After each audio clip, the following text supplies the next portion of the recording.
will you offer our prayer for us today? Sure. Thanks so much. Okay. Our Heavenly Father, we're grateful to be here together. We're grateful for Mr. Gentile and American Heritage Schools for providing this service to us, and we're grateful for the lessons we can learn from our history and comparing it to the teachings of the Scriptures. We're grateful for all our blessings. We pray Thy Spirit to attend us this day. In the name of Jesus Christ, amen. Amen. Thank you very much, Brad. I do appreciate your prayer. Well, today I think we'll have a very interesting class. These documents are really neat, and it's a very, very curious time in France's history. We'll be looking at the National Assembly's breaking down of social and religious aspects of the Ancien Régime in France, this old order of things. And so we'll do that through looking at these two primary sources, the decree abolishing the feudal system of 1789 and then the civil constitution of the clergy in 1790. So first, let's just try to situate ourselves in time in this classical phase of the French Revolution, what most people would just call the French Revolution itself. If we look at we've seen this before, stages of the French Revolution, we're still in what one would consider this first phase, which is much more moderate than others, 1789 to 91. This is the phase that will create the constitutional monarchy that will eventually write the Declaration of the Rights of Man, which we'll look at our next class, which is all the way in January, on January 4th, Monday. And then, of course, we move into this radical left, or those who sat on the left side of the National Assembly, who were for just pretty much as much freedom as possible. And they push it so far that in the name of virtue, they created this republic that then instituted a reign of terror, and 40,000 people lost their lives. Things ended up swinging back to a more moderate phase with the Directory after the Thermidorian reaction that was basically a coup d'etat against Robespierre and other Jacobin leaders from the Mountain faction. And then there's this corruption that comes, and Napoleon then fills the void left by the absence of a strong government, and he makes it incredibly strong, and so he takes it really far to the right, back to the absolutism in many ways of the traditional France and its absolute monarchies. And so that's 1799 to 1815 with a consulate and then an empire under Napoleon. There are some other ways of looking at stages of the revolution. Basically, these schemes of periodization are always up for debate, but they are helpful perhaps as models for understanding how things work. The first stage is what you could call stage one, the disaffection of the intellectuals. And this would be people like Voltaire and Rousseau and other Enlightenment thinkers from the 1760s onward as things started getting bad financially, and then brings us right through the calling of the Estates General in 1789, which we've discussed. Well, now you could say we're swinging into a second phase in this model, which is called the reign of the moderates, and these are terms that historians have used at various times, and you could see this phase as being from 89 to 91, with the Third Estate leading to a National Assembly, the Tennis Court Oath, which we've looked at, the Bastille, which we've talked about, the Declaration of the Rights of Man, which we will talk about, and then the two documents we'll talk about today, the abolishment of the feudal system and then the civil constitution of clergy, coming as acts within this constitutional monarchy that Louis XVI is uneasily presiding over as the National Assembly asserts its power. Well, stage 3 would be the reign of terror then. You could date it from 92 with the start of the First Republic in April to 94, but the reign of terror itself, the executions, were in 93 and 94. Of course, we have the famous Jacobin leader Robespierre and his Committee of Public Safety. We also see the disestablishment of religion to the point of promoting either deism or atheism, depending on the year, and this goddess of reason to replace a god of mankind. The stage 4 is the Thermidorian reaction, 95 to 99. Robespierre is executed, a more moderate Directory, corruption, and then stage 5, dictatorship and empire, 99 to 15. The consulate, the empire, the Bourbon Restoration, Napoleon's 100 Days, Waterloo, and then the Bourbon Restoration again. And so, once again, we are at the beginning of all of this, and lots will come about, and so we are at the start of what you could call deep change, because by the summer of 1789, the king is now ruling by the will of the people rather than by, as he presumed, divine right. The laws of the kingdom, of course, needed to change to reflect this newfound popular sovereignty, or sovereignty of the people. in its National Assembly and what that represented. The citizens, of course, demanded now what they called natural rights. And in fact, it's very interesting if you look at the language of the revolution. There was a revolution in words.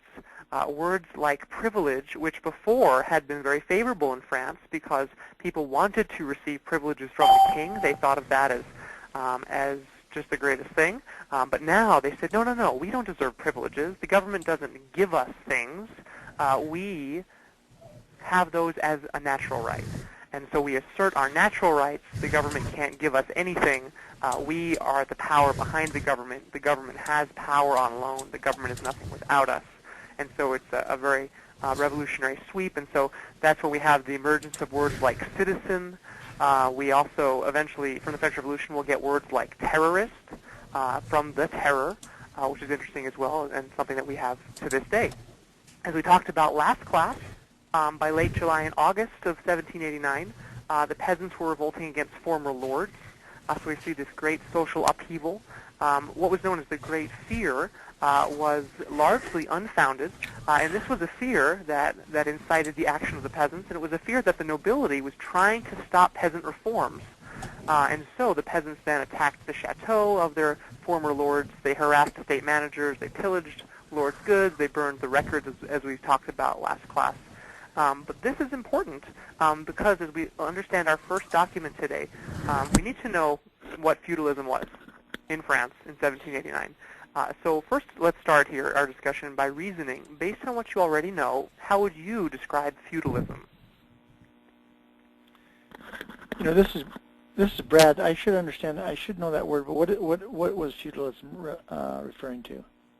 Yeah, we'll actually look at it in its specifics, and so if you have any guesses, I'd love to hear those just based on your reasoning, and then we'll really dive into it in just a couple slides. You know, I guess I always just thought it was more self-imposed. You could marry across classes and things like this, but reading that decree today really opened my eyes because they couldn't even hunt or, I don't know, just silly things, and they couldn't become priests or clergy, or if they did, their taxes were uneven. Everything they did was set up so unevenly. So was it a class system? Was it something that created classes? Yeah, categories? and yes, definitely, and we'll look at why in just one moment. I am curious, though, would anybody else like to venture, just from what you read in the source, from what you perhaps already know? You know, I know Walter had talked to me a little bit about this before.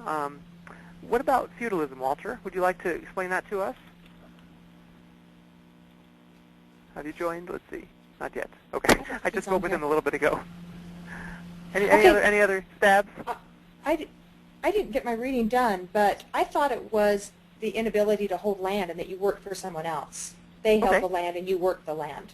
Great. Someone else holding land, you working it. Excellent. Well, lots of great ideas in there and lots of truth, so let's take a look here then. So if we really look at the word feudalism, I think this will really help us.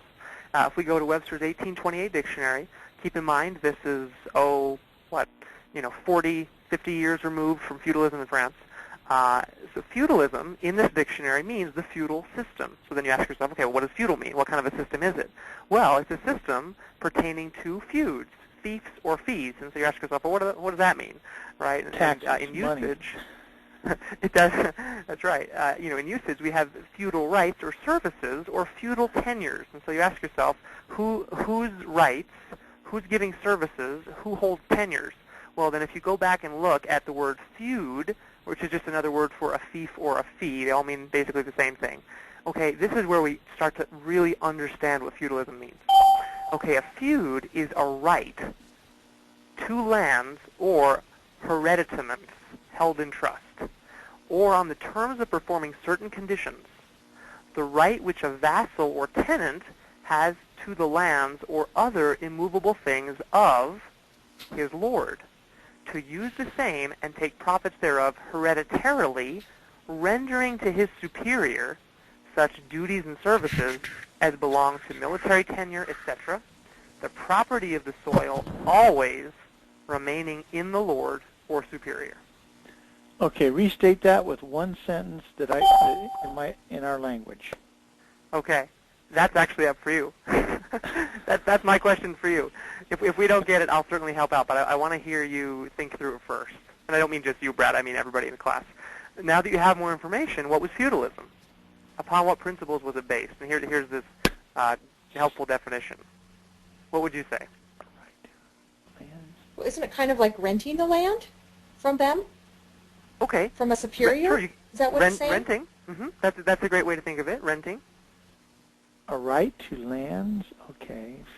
And hereditaments. What is hereditaments? Something that's passed down from person to person hereditarily. Okay. All right, that makes sense.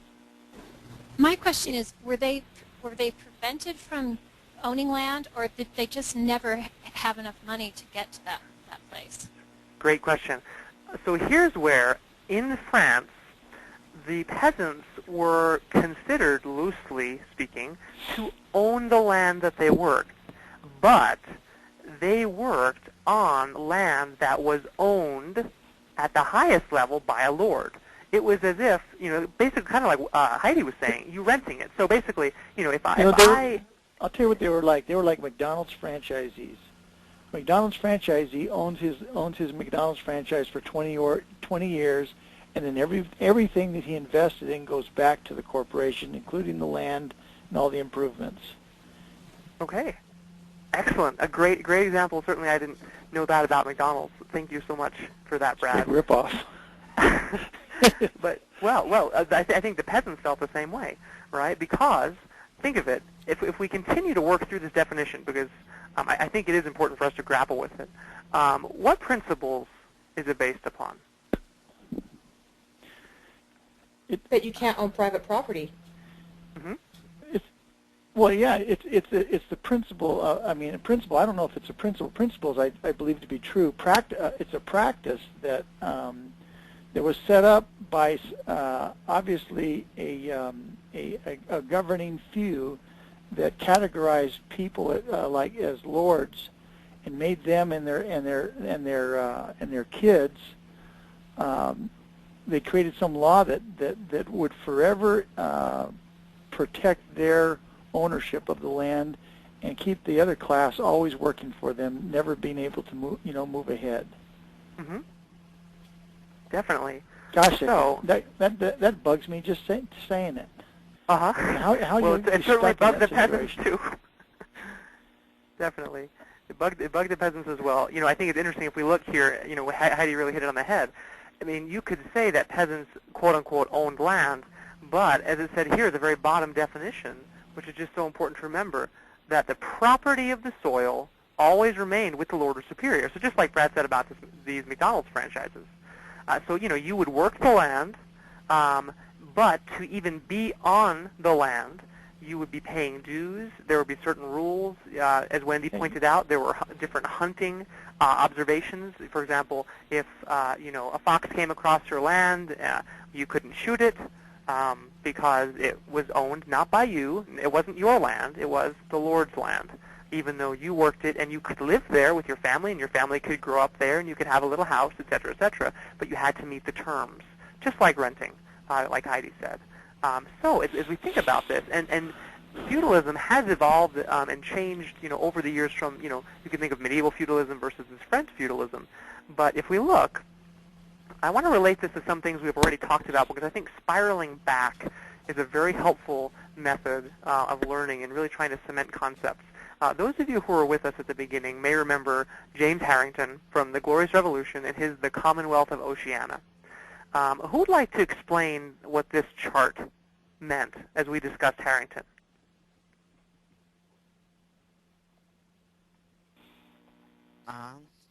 This chart, wasn't it representing the absolute monarchy being 3/4 of the land and property owned by the state, mixed monarchy half and half, and then Commonwealth, it's all owned by the people. And great. Yeah. Yeah, and so what generalizations then can we make about freedom in this model? Freedom is property. Okay, great. Great. Property protects freedom. Yeah. If you have property, you have freedom.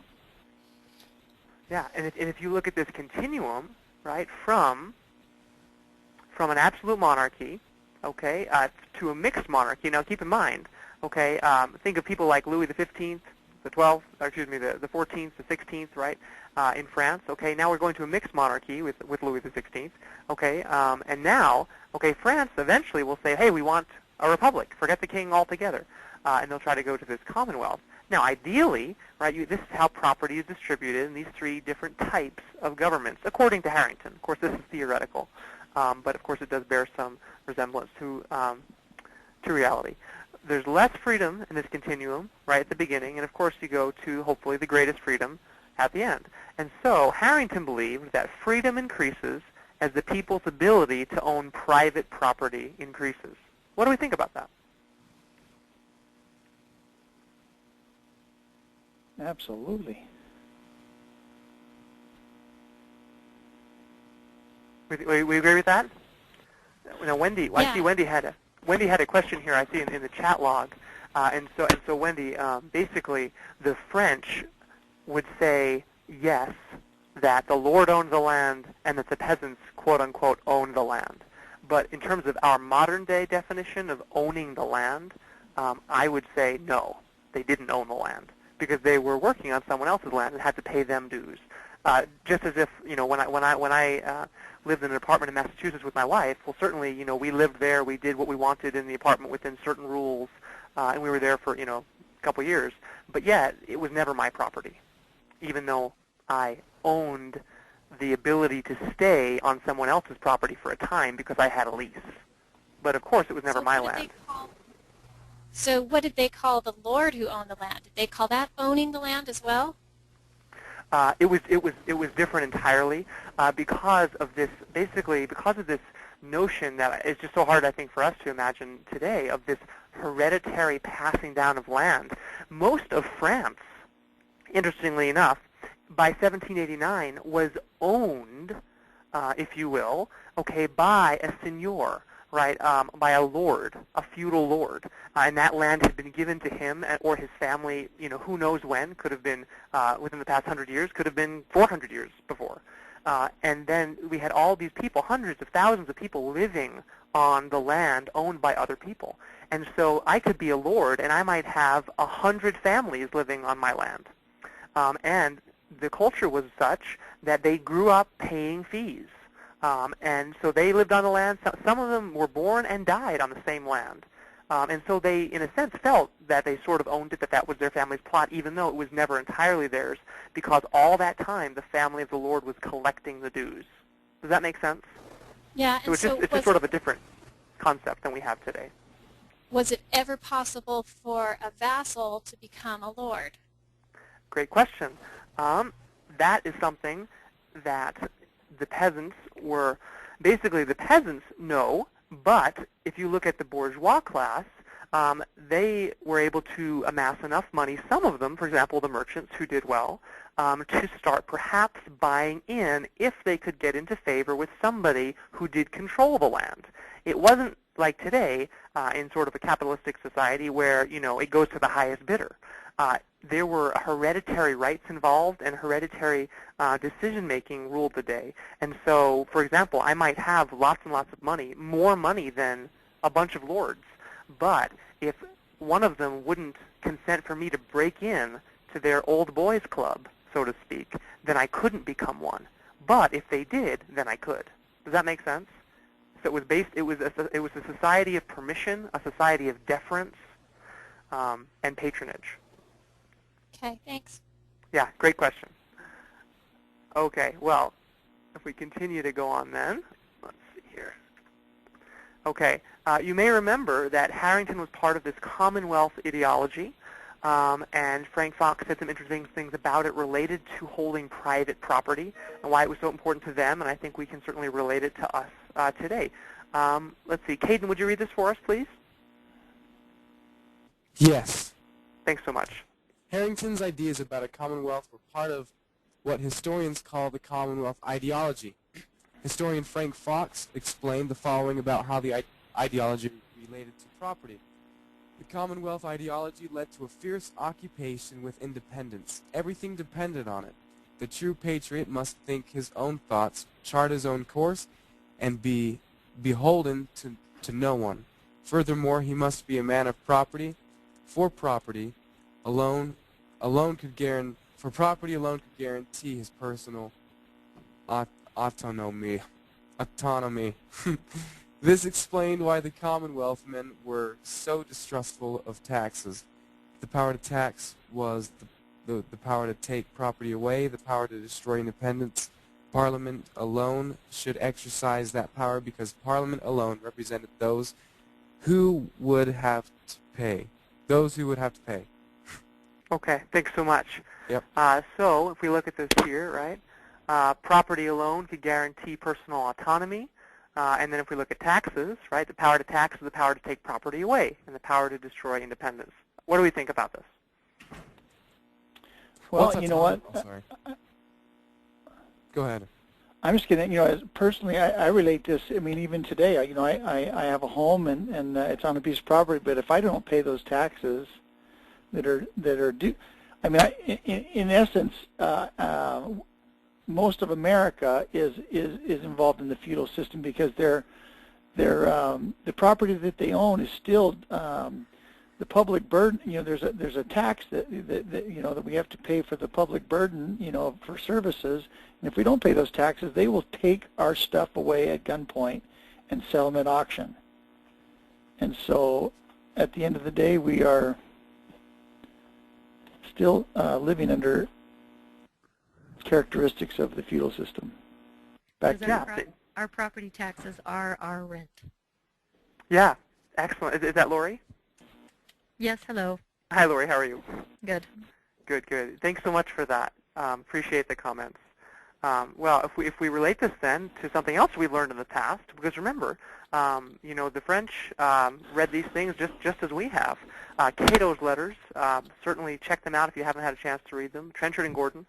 Indeed, liberty is the divine source of all human happiness. To possess, in security, the effects of our industry is the most powerful and reasonable incitement to be industrious. And to be able to provide for our children and to leave them all that we have is the best motive to beget them. But where property is precarious, labor will languish. The privileges of thinking, saying, and doing what we please, and of growing as rich as we can, without any other restriction, than that by all this we hurt not the public, nor one another, are the glorious privileges of liberty, and its effects to live in freedom, plenty, and safety. How would we relate this? I wish Congress was reading it. Oh. Gosh. I mean, that one sentence is, what's it say? It says, and to be able to provide for our children and to leave them all that we have is the best motive to beget them. But where property is precarious, labor will languish. I mean, I'm relating that to, the current situation where, they're trying to pass this, just the various, what do you call, the health thing. Mm-hmm. It's been shown. My daughter just got back from a mission from London, and the people who are given the stuff for free eventually don't want to work. Mm-hmm. Back to you. Thanks for that, Brad. Any other comments on Cato's letters? Well, I think it's certainly true. Go ahead, Wendy. No, you. I was just going to say I think it's certainly true because when you look at the United States and as far as history goes, the wealth of the United States, what is different about the United States than Mexico? We're both on the same continent. We have similar resources. The difference is that the United States, the principles upon which the United States was founded, has enabled the people to become wealthy because we have been able to own our property. And just as Cato says, without restrictions, we are able to enrich ourselves when we are able to own our own property. It's a huge step in there. It's a huge part of liberty and freedom. And so when they talk about spreading the wealth around the world and taking it from the United States, they don't understand what they're even talking about because the wealth Every country has the ability to be wealthy. Every single country. It's just that countries that are not built upon these principles. As soon as they embrace these principles, they start to become wealthy. Thanks so much for your very thoughtful comment, Lori. Well, of course, relating Doctrine and Covenants 134.2, we believe that no government can exist in peace except such laws are framed and held inviolate as will secure to each individual the free exercise of conscience, the right and control of property, and the protection of life. As we keep these things in mind, there's this great commentary that I've always enjoyed. Who would like to read this for us? This is from the Doctrine and Covenants Student Manual. I'll read it. David O. McKay said that government is best which has at its aim the administration of justice, social well-being, and the promotion of prosperity among its members.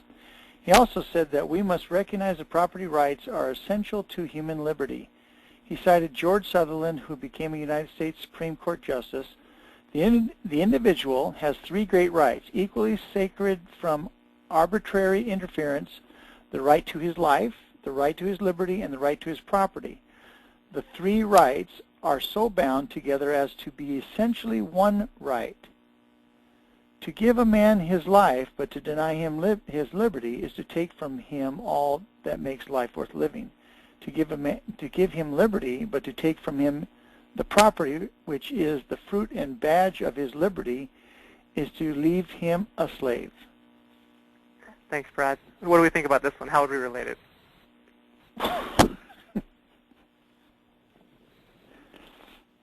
Well, I think it's interesting how they said in France that the peasants owned the land, but they didn't really own it. So, I mean, maybe people would think that there was liberty there, but I just like at the end here it says, property is the fruit and badge of your liberty. So if you don't really have that, then you don't really have liberty in the end. Mm-hmm. Yeah, definitely. And I appreciate that comment because, if the French were to say, well, yeah, but they could keep some of their labor. Well, who wants to be half a slave, right? Anyway, this is if we look at feudalism in France then, and we think about all these different principles and how they would relate to it. 1789, peasants had obligations to a lord, or sometimes to several lords, depending on the land structure and boundaries, who retained feudal tenure. The lord retained this feudal tenure, passed down hereditarily, right, on the land on which the peasants lived. And there are three different types of obligations that these peasants were giving to the lords in 1789. Honorific, jurisdictional, and what they called useful, quote unquote. The honorific basically were things like deference to lords on public occasions. For example, if there's a parade through the town, it's walking behind, not beside or in front of the lords. So you're always a second-class citizen. Segregated pews at church. The best seats go to the lords. You sit in the back if you're a peasant. Putting up with coats of arms and feudal weather vanes. Believe it or not, this is actually a big point of contention for the French. One of the first things they did during the agricultural revolution was to tear down the weather vanes on the manor houses because they represented, they were the symbol of feudal power that they wanted to tear down. Jurisdictional obligations then. Local courts were lords' courts, and in these lords' courts were privately appointed judges that the lords would select, or the lords sat as their own judges and judged their own cases with peasants. So, of course, as a peasant, it was hard to get a fair shake. And this is against the rule of law in a couple different ways. These useful obligations were those that perhaps were the most onerous to the people. Hunting and shooting restrictions, as Wendy brought up. They were forced to buy from the lord's monopoly on mills, baking, and wine pressing. And most of all, there were these dues, these feudal dues, to the lord in cash and or in kind. And those dues represented about 10 to 15% of each peasant family's increase. And if you look at the lords and how they made their wealth, well, remember, lords collected dues from many families. I could be a lord sitting on, 1 million acres of land, and maybe there are 300 families, 500 families, It would be about 20% of my gross revenue as a lord for the year, just getting these dues from people who are working my land for me. So there's a look at that. The abolishment of the feudal system in France, then, is what we've been reading about. The 4th of August, 1789, the National Assembly formally abolished it. And so let's reason then. You've read the document. What did the abolishment of the feudal system specifically abolish? What specific things just stuck out to you?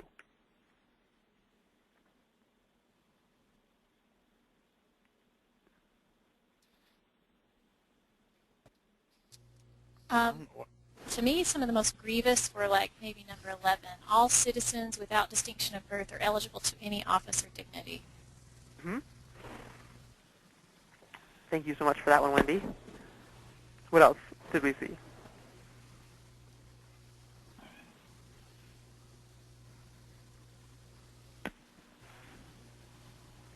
Oh, also the sale of offices, that was pretty horrible. Mm-hmm. Yep. It was nice to buy an office, right? And that taxes were not collected in the same manner. Mm-hmm. You know, that it depended on who you were. Mm-hmm. Definitely. The entire tax system was to put the greatest weight on the poorest people. And maybe number 10, the privileges that certain Frenchmen got that others didn't. Just you know, I guess I just always thought this stuff was people kind of self-imposed it upon themselves. I didn't know that it was law, that it was force of law that kept them from doing those things. I thought it was just social construct. Thanks so much for that, Wendy. I appreciate your close reading there. Well, if we think about this, things that Wendy's talked about, things that we've talked about with the abolishment of the feudal system, whether or not you were able to read the primary source, what do you think this meant for France? What did it mean? Taking this system away. Well, I'm thinking it must have been huge. Mm-hmm. Because to have the tradition of never really owning your land and always working for someone, the change must have just turned everything upside down, I would imagine. Mm-hmm. Because it would be with a break from tradition. Mm-hmm. I mean, it would be like taking the oil from the oil barons. Mm-hmm. You know, I mean, it just messed up their whole economic base, and that's why they fought. They must have fought so hard for it. Mm-hmm. Yeah. Otherwise, they'd have to go to work. Yeah, thank you so much for that. Certainly, a huge social revolution, if you will. One of the perhaps the biggest effects of the French Revolution. Well, if we keep looking, then this will advance. There we go. Okay, let's relate this. Did they actually abolish the rents? Because it seems in number 6 that they just said, well, the rents are going to be at a rate that we fix. So it doesn't really seem like they got rid of that. Yeah, what they did is there were some feudal. There were basically the feudal rents or taxes, dues, or whatever you'd like to call them, were abolished. But just like today, they still did have things where people could buy land, and then if they bought it, they could be the person who would write up a lease, and someone could live on it, just like today, where I had an apartment in Massachusetts, and we paid so much per month to be there, and that sort of thing, even though we didn't own the land. And so they made it a more modern system, if you will, of sort of what Heidi said, with basically people renting land rather than being on feudal hereditary land. Thanks for that question, Wendy. If we look then at these scriptures, Isaiah 61:1, Luke 4:18, and 2 Corinthians 3:17, how would we relate them? You can pick any one or a couple of them or all three if you'd like. How would you relate them then to what's going on here?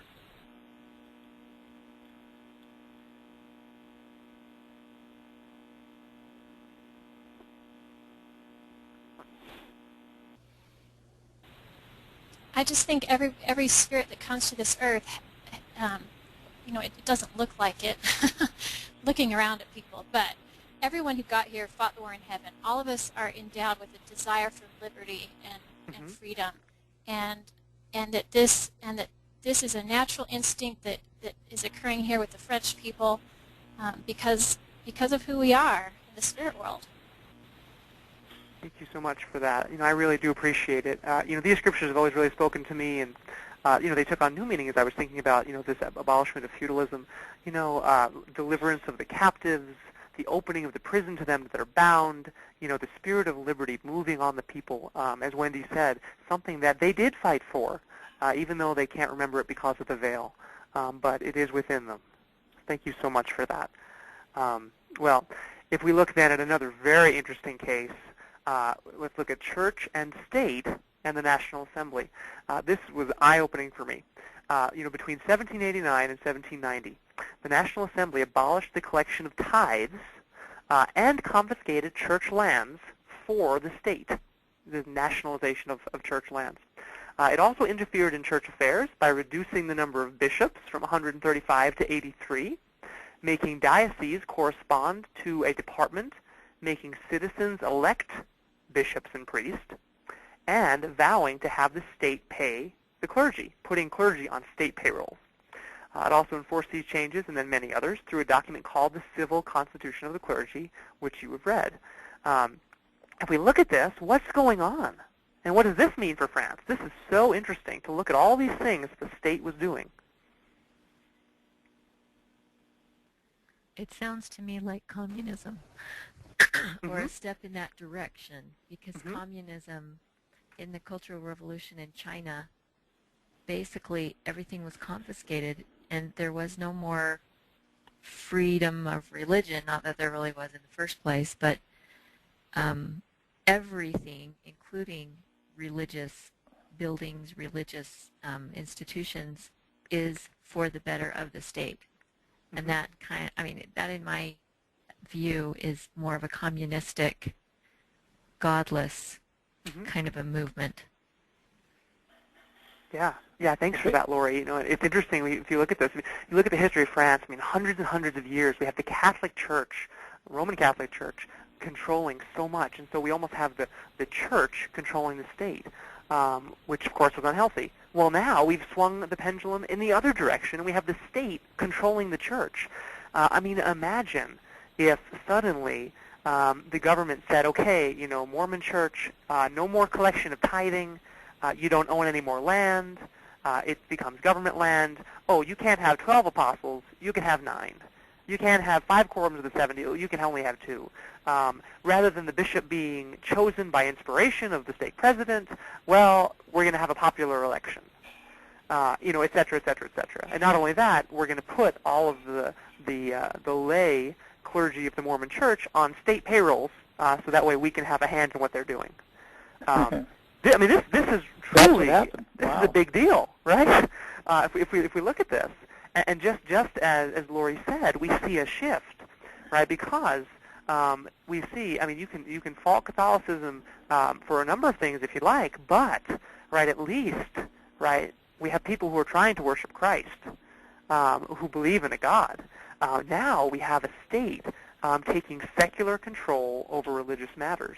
And as we'll see in the Terror, we'll see a forced deism, we'll see a forced atheism on the population of France, as so many things are changed in the name of this new goddess of reason, quote unquote.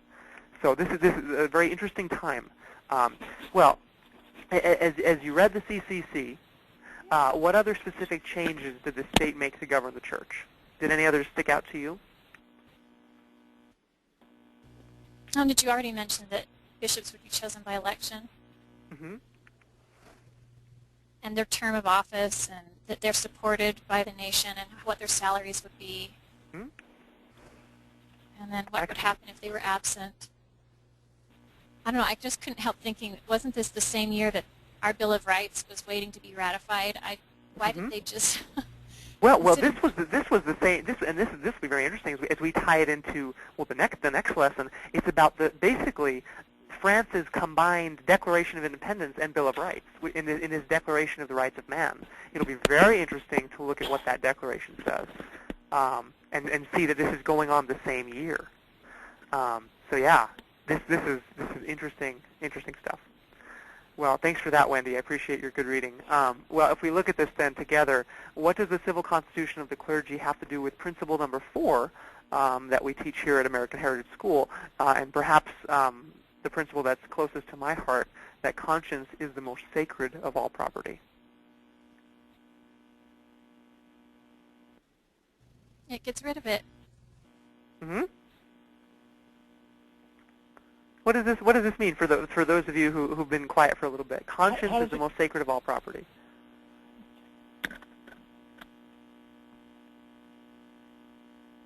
to me, it's not so, we've been talking about the feudal system and, how difficult it would be to live under the feudal system, but honestly, the feudal system is not the most horrible thing in the world. When you are forced to a certain belief, when you are forced to practice a certain religion or a non-religion, that is truly the worst of all things, because even in a feudal system, you can still believe in God and worship as you choose, and you may be behind financially, and that's totally not fair, but you still have the freedom to worship. So when your freedom of worship is attacked, that just goes, it's like reaching right into someone's heart and just ripping it out. Mm-hmm. You cannot live under that. Thank you for that, Lori. An excellent explanation. And, really, if we look at this principle, it's the bridge between both documents that we're discussing today. We're basically just looking at different forms of what you could call property, right? Some of it's physical, some of it is spiritual. And, people trying to take conscience away is, as Lori pointed out, certainly much more grievous even than living under a feudal system. Well, here's the question then. What would or does the state meddling in church affairs look like today? Hate crimes legislation. Okay. Why do you say that? Why do you say hate crimes legislation? Because they're going in and trying to determine not just what your actions are, but also what your thoughts are. And so I just think it has a direct correlation. Yeah, if you have a hateful thought but don't act on it, then it's God's job to punish you. It's not the state's job to punish you.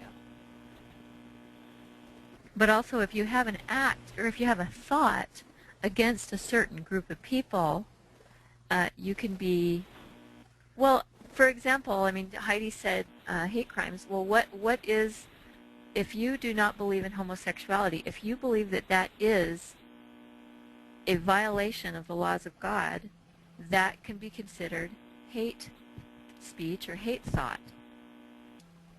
It already is. Exactly.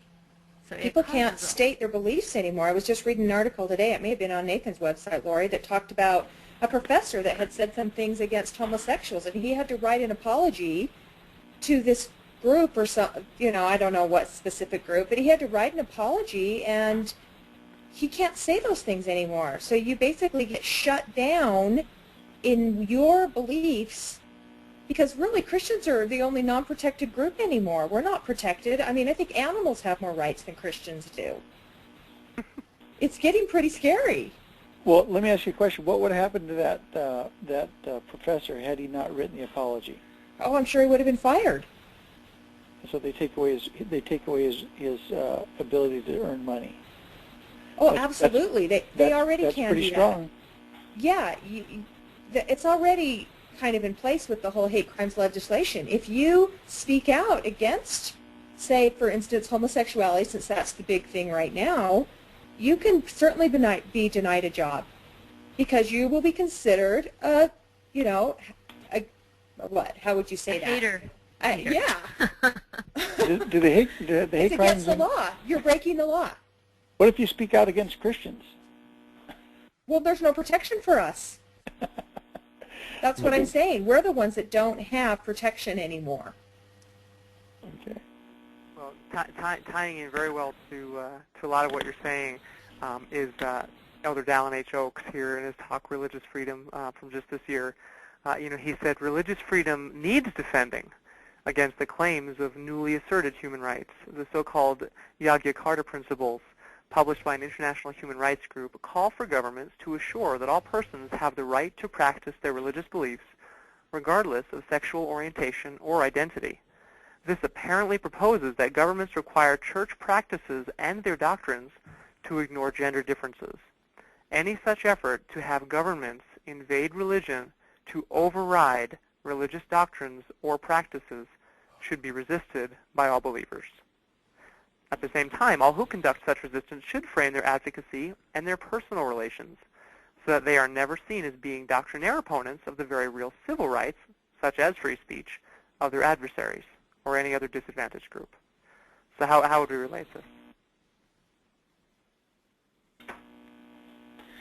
Well, I think he's I mean, simply said, there's a line which government has no right to oversee, and at the same time, it's not to that. I mean, at the same time, there's a due that we all owe each other, regardless of our beliefs, and it's just called respect. And both need to be guarded and exercised. So, what are the very real civil rights? Such as life, liberty, and property. You think about the Bill of Rights. Okay. Yeah. Due process. That everyone is equal under the law. That's why having any protected class is contrary to the Constitution. Because it's setting up, it's setting up one class above another. Exactly. We are all individual sovereigns. Therefore, there should be no protected class. We are all equal under the law. And that's why if we are put in jail because of a belief we have, that totally violates, it should be based on our actions, not our beliefs. So new civil rights are opponents of the very real civil rights, we could say. And I would say that the same goes for race, religion, and sex, not just sexual orientation. I don't think we should have protections for any of those classes. It should just be human. It should be human. Don't we all agree? I'm sorry. Don't we all agree that that sexual orientation is just the third thing on the first it was sex, then it was race, and now it's sexual orientation, where legislation is picking who gets the job and who doesn't. Well, and not just the job, but also. I mean, in college sports right now, there's a big movement among Division I schools to equalize the number of black head coaches. Okay, and so that's a whether so now the color of a man's skin and the ratio of them out there is determining who gets who it's determining who gets picked, because at the end of it, or at the root of it, if these colleges don't do as they're asked, then their funding, it always gets down to money. Their funding is cut. Back. Yeah. Well, thanks for that. And lots of great discussion of very important, serious issues that face us today.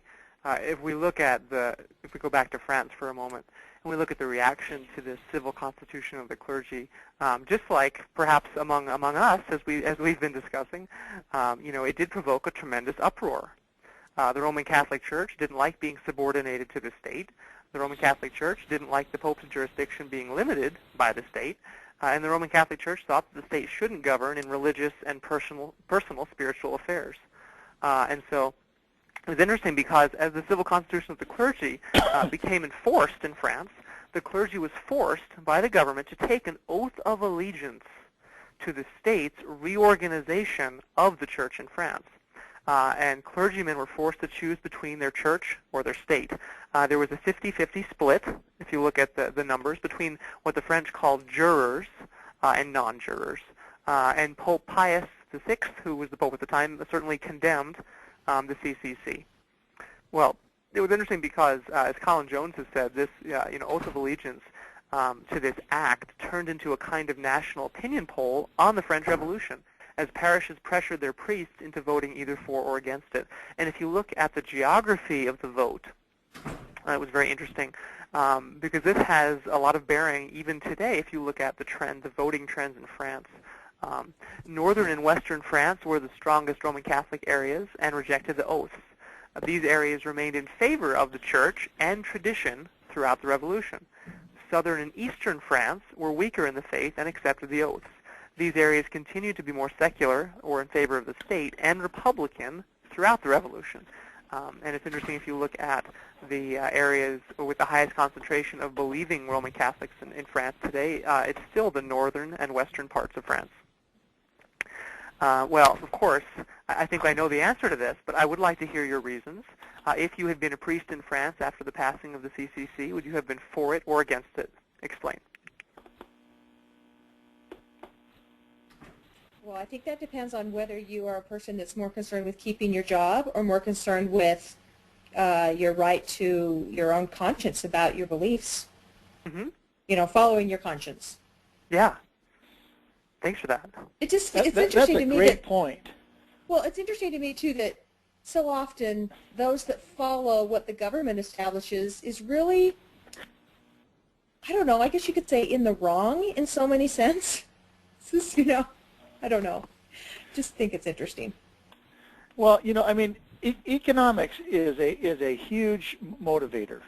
You know, where am I going to sleep tonight? What am I going to eat this week if I decide to go against my superiors or the people in power here? You know, it governs our public schools. It governs a lot of stuff. I mean, I think we have to acknowledge that. You know, that's a tough one.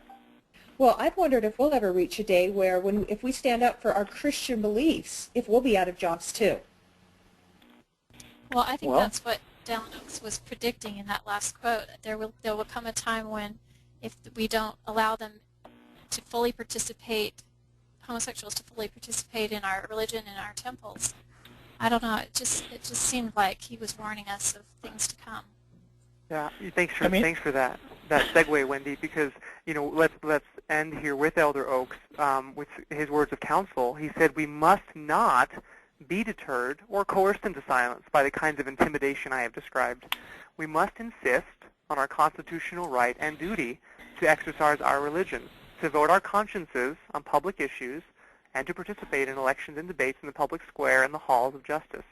These are the rights of all citizens, and they are also the rights of religious leaders.